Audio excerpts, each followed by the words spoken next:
Hello everyone, and welcome to the class skill tree for Druids. This is again my series where I'll be going over all of the classes that I have made for the D&D skill tree system.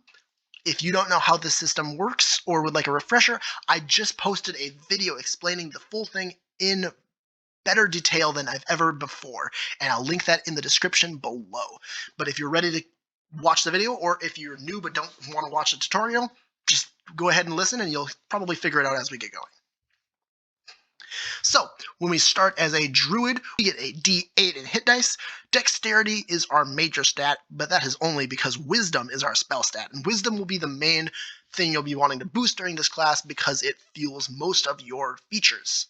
Of course, you also gain the starting benefits, which says 8 plus your constitution modifier in hit points, 1 hit dice, proficiency in light armor, medium armor, shields, clubs, daggers, darts, javelins, maces, quarterstaffs, scimitars, sickles, slings, spears, and you choose one from a set of tools. You gain intelligence and wisdom saving throws, and you choose 2 from Arcana, Medicine, Insight, Nature, Animal Handling, Survival, Religion, and Perception for your other skills that you'll have proficiency in. And of course, it is a spellcaster, so you get +1 to your caster level as well if you're starting a druid. You also get the Druidic Spells feature, which says that you gain access to the Druid spell list, +2 to your caster level, and learn 2 cantrips. You are a prepared spellcaster, able to prepare 4 spells of a level you can cast from any spell list you have access to after completing a long rest.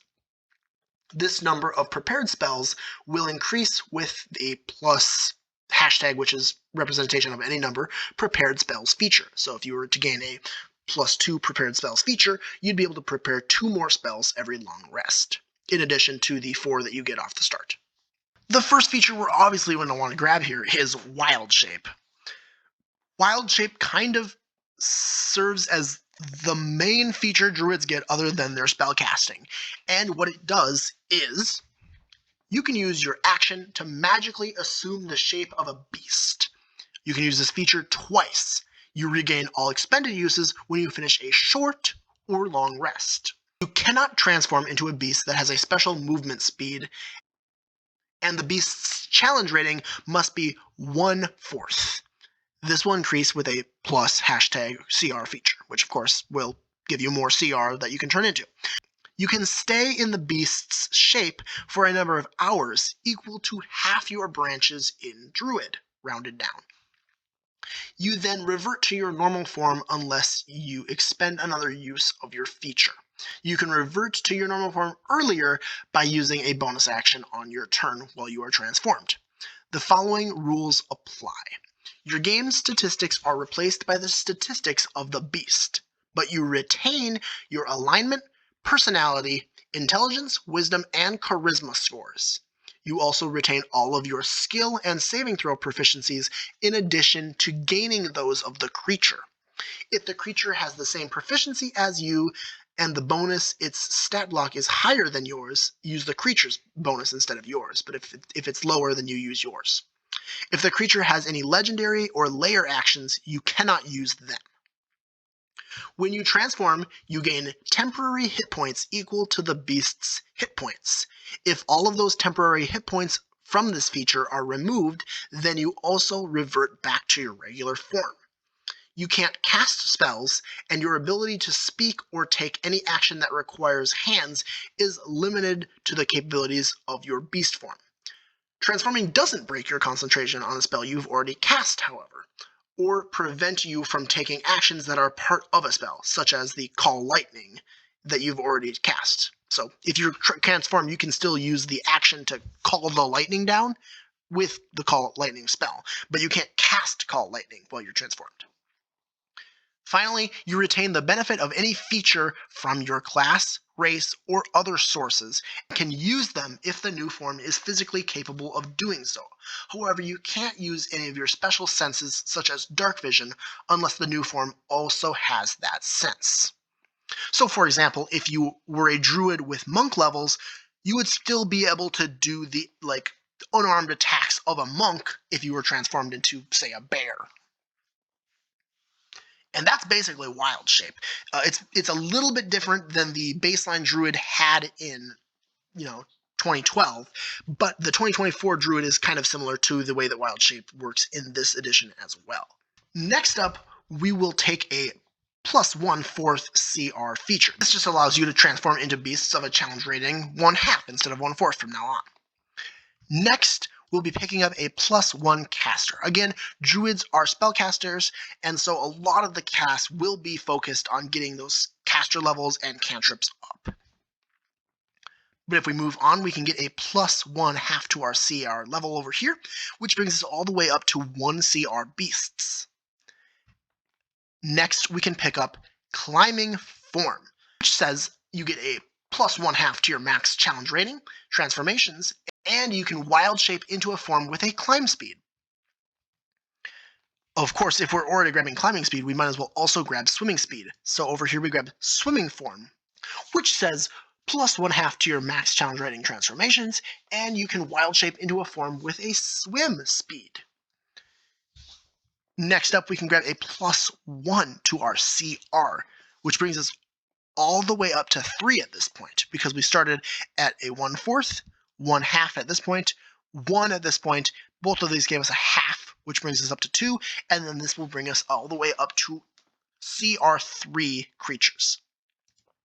Then, of course, we could grab a Flying Form, which allows us to gain a +1/2 to our max challenge rating transformations, and I can wild shape into a form with a fly speed now. Finally, picking up a proficiency bonus increase as the end branch of this path, which is a 8-branch commitment to make. Notably, this path right here that we've just went through is kind of like the Moon Druid-esque features. You'll be getting a lot of upgrades to our wild shape, and we'll be able to transform into flying forms way faster than a normal druid would, but this comes at the cost of not gaining very much caster. Of course, if you take this path, all you're getting is the +1 to your caster throughout the entire thing.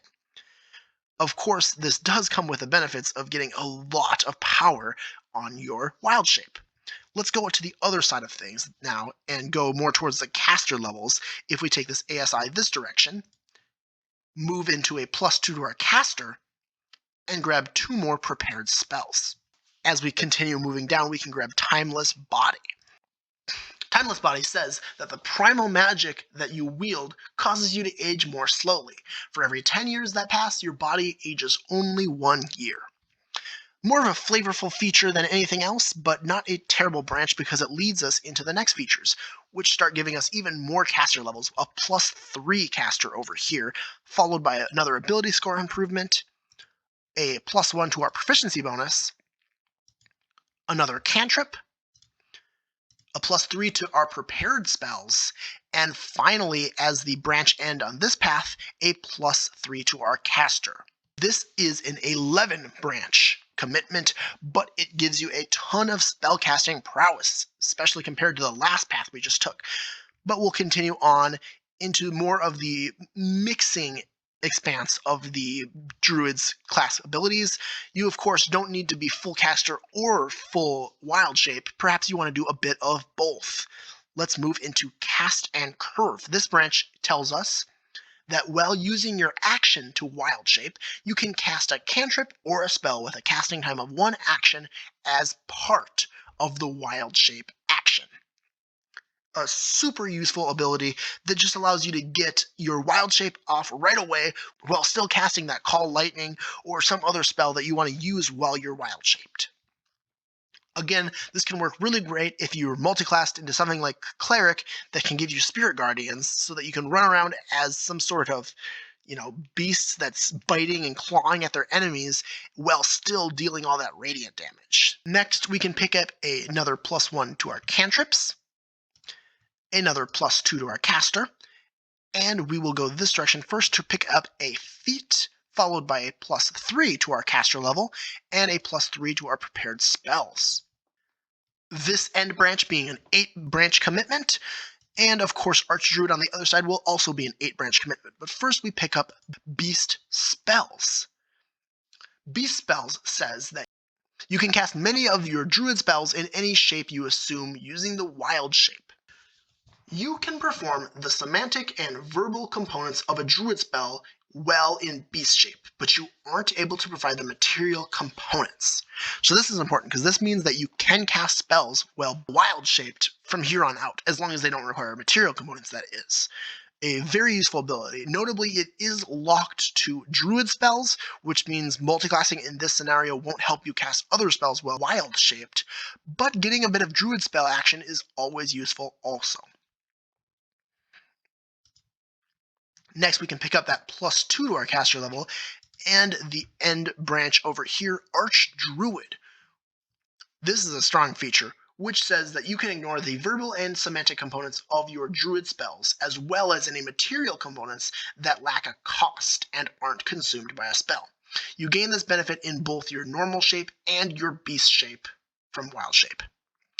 Notably, this is only 2 branches later than Beast spells, which means that if you're really going for that Wild shape type build, you probably should just go all the way with Archdruid.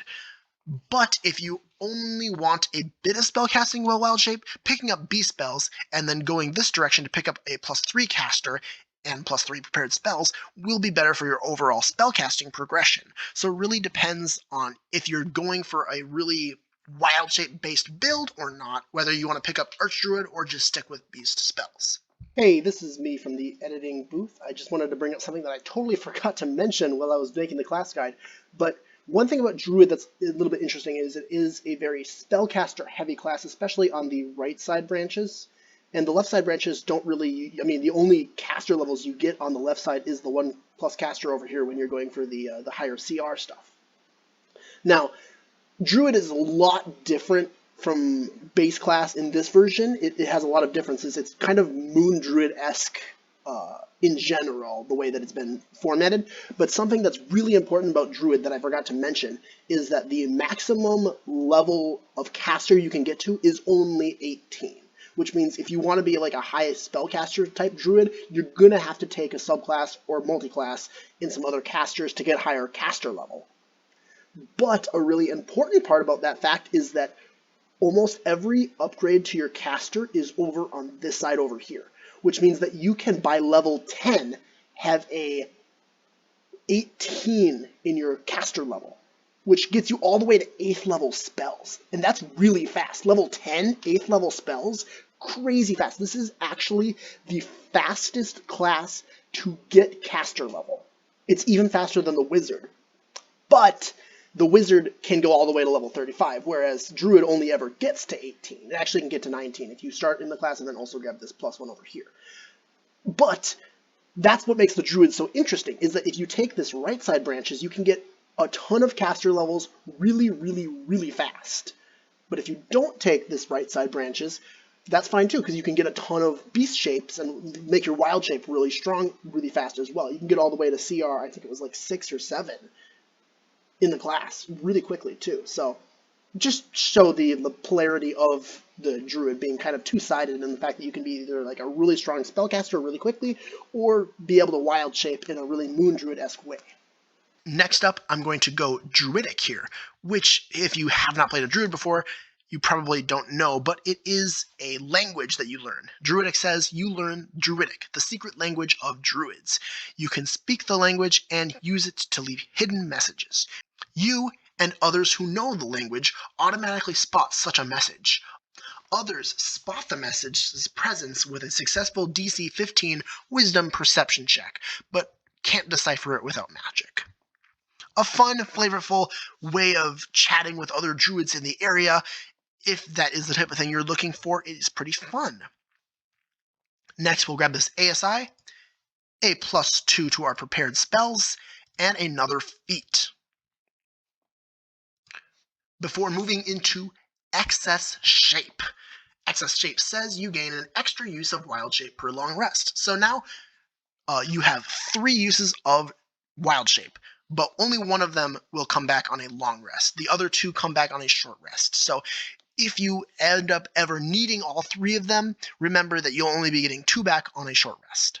Next up, we can pick up a +1 to our proficiency bonus, and then pick up Expanding Forms. This is a very fun and flavorful feature, which basically says that you can pick an extra type other than beast that you can turn into from this list: monstrosity, ooze, plant, non-humanoid, fae, and dragon. So basically your wild shape can become some other fun things, such as an ooze. Maybe you want to turn it into a slime. You're allowed to if you get expanding forms. But this is a 9-branch commitment, which means it'll take you about 4.5 levels to get to, unless you start a druid, in which case probably can get there if you gun it there in just 4 levels.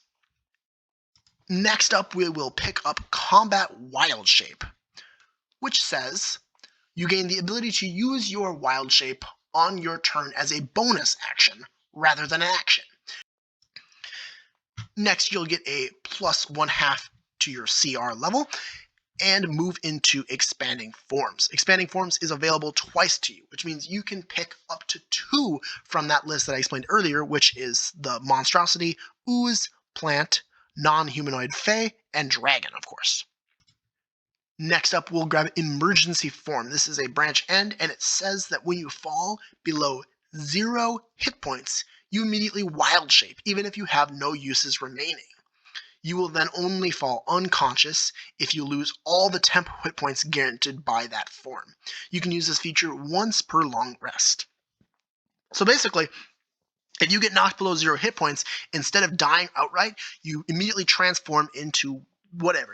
You pick a wild shape form and you turn into it. And then you basically won't go unconscious until you lose all those temp hit points. I mean, you wouldn't anyway. That's how the game basically works. As long as you have temp hit points, you still are considered alive and fine. But you only get to use this feature once per long rest. Keep that in mind. But it is a fun, effective way to keep yourself alive, even if you take a ton of damage in one go. Next up, we'll get a +1 to our CR. Again, everything on this left side is kind of more linked to being a wild shape type druid rather than being a spellcaster druid. And so you'll get a lot of these plus CR levels if you go this direction. Before moving into Primal Strikes, which says that your unarmed strikes, while wild shape, will deal force damage instead of bludgeoning, piercing, or slashing damage. A great way to get around damage resistances.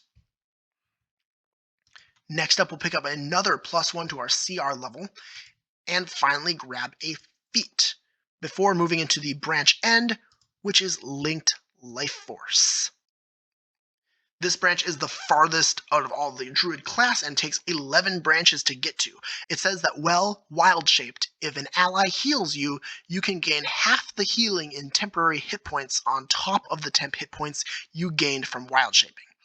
This may only be done with an actual healing and not gaining temporary hit points, and does not also heal your regular hit points. So basically, this means that you can actually heal yourself well transformed, where in normal druid, like a normal druid wild shape does not allow you to get healed because it's temp hit points. You can heal your body underneath it, you would gain no healing from a regular heal spell onto your actual beast form. But this allows you to instead still gain hit points, which is pretty nice. Now, although I went through that class pretty quick, I will note that the Druid is not by any means a small class. You can still get all the way to level 22 as a full class Druid.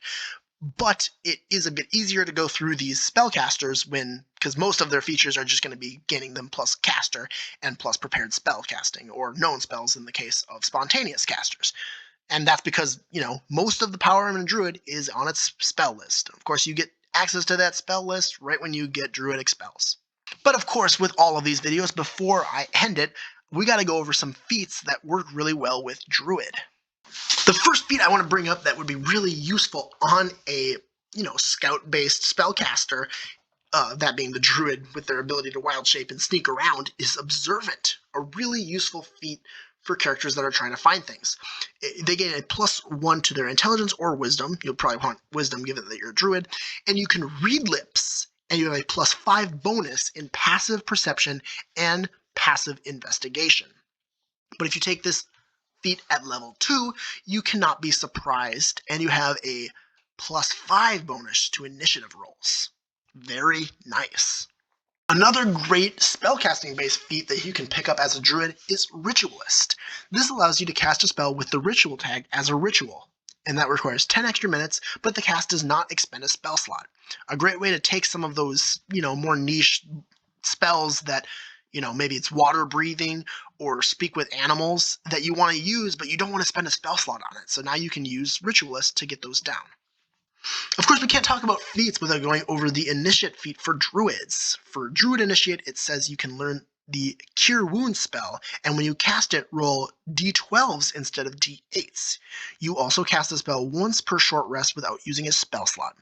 A great healing option that you can throw on your Druid. Of course, Druids aren't necessarily known to be the best of healers, but they do support a little bit of healing, and being able to roll d12s instead of d8s for Cure Wounds just makes Cure Wounds into a way better spell. Another great feature for a Druid that might be lacking uses for their bonus action after being wild-shaped is Commander Initiate. This allows you to use the help action as a reaction or bonus action from up to 30 feet away. Really useful. A great martial feat for Druids would be Athlete. This is super useful when you're wild-shaped because you get a +1 to your dex or strength. That's only useful when you're not wild-shaped. But when prone, standing up costs only 5 feet of movement, and your climbing speed will equal your walking speed, which means you don't need to take climbing form to transform into beasts with good climbing skills. Your running high and long jumps only need a 5-foot run rather than 10, which means at any point you can do a high jump or a long jump, and when you're transformed into beasts that have really good jumping skills, that could be really useful. The last feat I want to talk about that'd be really useful for Druids is the Healthy feat. This is super useful for Druids because of the way that they use Wild Shape now. You can have 2 different sources of temporary hit points active at any time.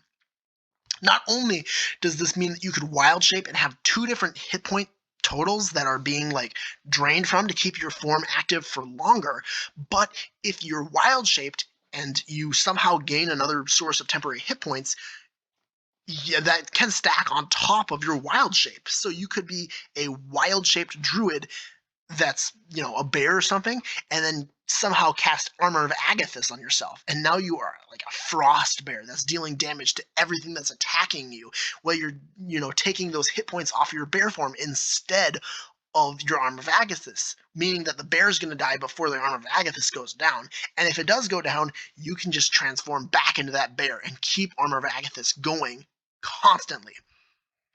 A really fun combo, and I personally really like the Druid. It's one of my favorite spellcasting classes at the very least. It's not my favorite by any means, but it's very fun, very flavorful, and I think you have a lot of fun combos that you can do with those wild shape forms. That being said, thank you all for watching. I hope you like and subscribe to the video if you liked it, and I hope you have an excellent rest of your day. Goodbye. Oh wait, you can also check the description to see all the classes I've done before. Thanks, bye.